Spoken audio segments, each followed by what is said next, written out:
keeping an eye on imaging. Discussion and commentary based on articles from JACC, Cardiovascular Imaging.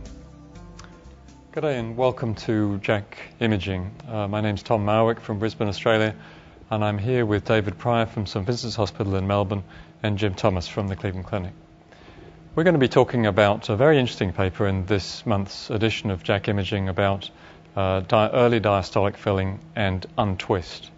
David, congratulations on this work. Can you tell us a little bit about it? Thanks, Tom.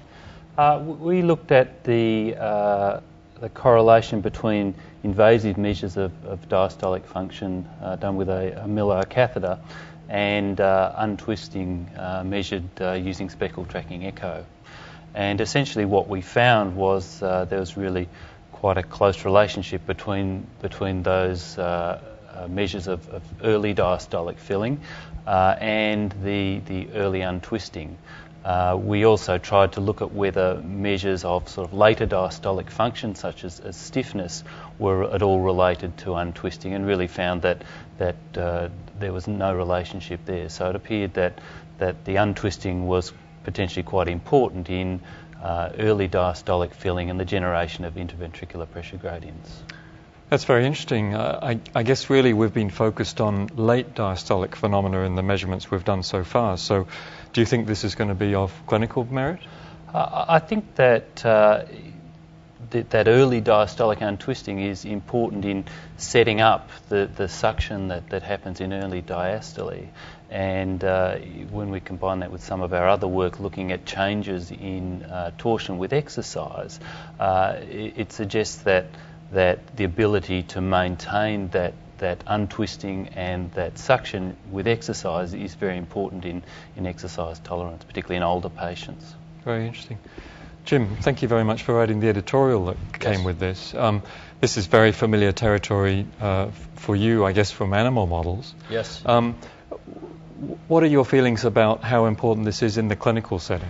Well, I think it fills in some important gaps in our understanding, and it fills in well with some of the work that I did a few years ago with Yuichi Notomi when he was in my laboratory. And in essence, what I think we're seeing emerge as our understanding of this improves is that during systole, the ventricle twists, and as it twists, it stores mechanical energy in the myocardium, both in the interstitium, but also in the giant molecule titin that is both a spring in compression and relaxation.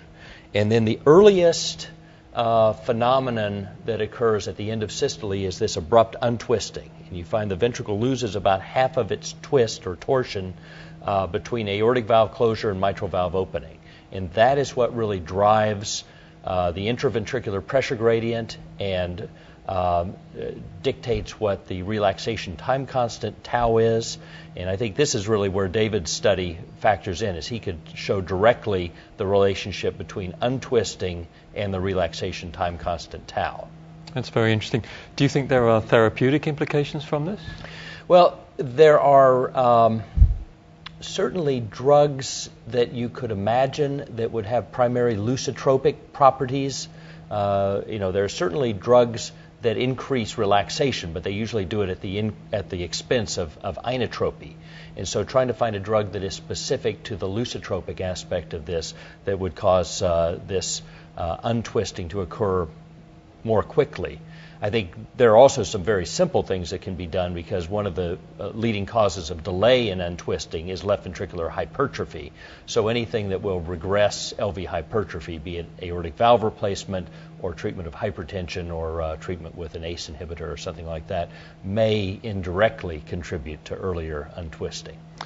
And very briefly, do you think it's possible to measure the speed of untwisting with the tools that we have at the moment, or is there room still to go on this? David, perhaps I could direct that to you. Look, I think the tools are improving. When we undertook this study, it was really quite labour intensive to work out those torsion parameters, but they can now be done much more easily. And I think when we get to the point of using 3D echo to truly measure torsion rather than twist, we will be a lot further ahead to making this potentially clinically useful. Excellent. Well, thank you both for coming to join us today. And this is Tom Marwick signing off from JACC Imaging. Thank you for your attention.